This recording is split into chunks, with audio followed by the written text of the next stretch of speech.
Sementara itu, saudara, nelayan Aceh menemukan sebuah kapal ikan asing terombang-ambing di perairan Aceh. Kapal ini diduga berasal dari Sri Lanka dan tidak ditemukan awak kapal di dalamnya.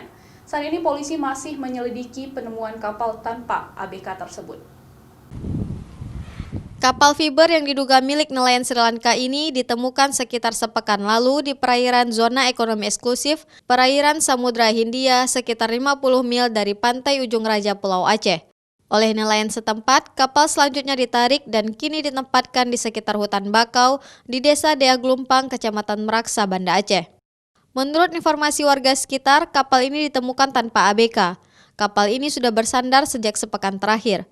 Di dalam kapal tersebut juga tidak ditemukan dokumen dan tidak dilengkapi alat komunikasi maupun navigasi. Namun di bagian atap kapal tertulis Ranmanika Sri Lanka, sedangkan di bagian lambung kapal tertulis Sea Eagle Chalana Board Yard Rajgama. Hingga saat ini polisi masih menyelidiki pemilik kapal yang masih misterius ini karena tidak ditemukannya dokumen resmi tentang kepemilikan kapal. Nova Misdayanti, Kompas TV, Banda Aceh.